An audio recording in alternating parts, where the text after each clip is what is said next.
So I recently watched Super Mario Galaxy and walked out going, meh, meh, meh, meh, meh, meh, meh, meh. But the more I actually thought about the movie, the better it got. You know, I'm old, and if there's one thing starting to piss me off, it's monetized baby screeching from dorks on the internet, like me, who partake in things made for 8-year-olds and then run home to make performance pieces about how the whole world is dog shit. I can tell you with absolute certainty that the kids of the audience didn't give a flying fuck about ratings and rankings and lists. They just loved the shit out of it.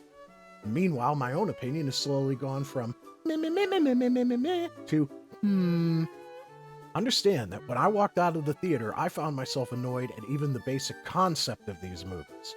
Both Mario films are paper-thin plots that run their characters from set piece to set piece, all soldered together with cringy jokes, gags, cameos, references, whatever. But while complaining about it, a friend of mine pointed out that every Mario game is exactly that, and he was fucking right.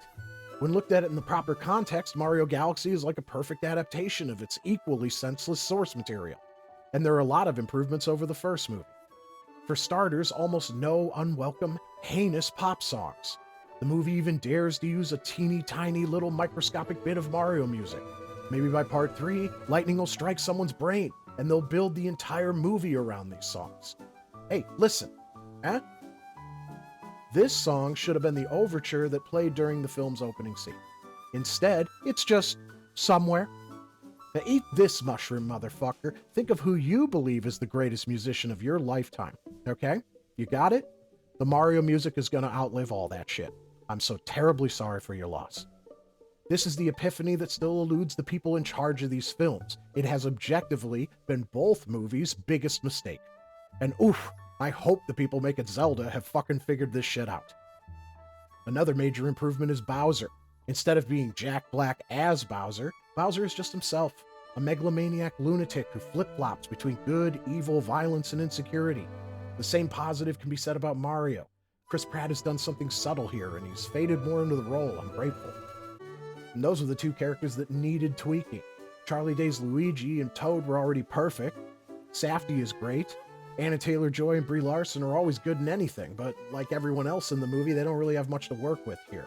Mario Galaxy, thankfully, seems to prioritize Bowser, and everyone else kind of talks less.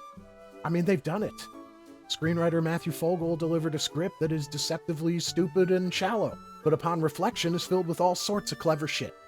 Meanwhile, the film's directors have delivered a visually stunning, high-energy adaptation to a senseless video game plot, which comes out both more faithful and less shit than the first movie. Everything is better. Yeah, it's not meta or grounded like the Lego movie, nor does it have any kind of deep narrative or social commentary. It's not Wizards. But just like another kid's movie that I can think of, it's more than meets the eye. And the villains are inarguably great. Cobra! Video games are iterative. They're oftentimes senseless. I expect no different from a video game / film franchise aimed at 8-year-olds. Some of the best pieces of media can be unfairly treated like complete crap when they come out because the adults are the ones talking. It happened with shit like Transformers, Teenage Mutant Ninja Turtles, Army of Darkness, and a bunch of other kids' movies with all sorts of plot holes, pacing issues, and cringe. I'm honestly starting to think it happened to the 90s Mario movie too. It sure as hell happened with the Star Wars prequels, and mark my words, it's gonna happen with the sequels. Times change, new generations come in without pretense or bias, and tastes change. So in conclusion, go watch Super Mario Galaxy. It's a fucking kids movie.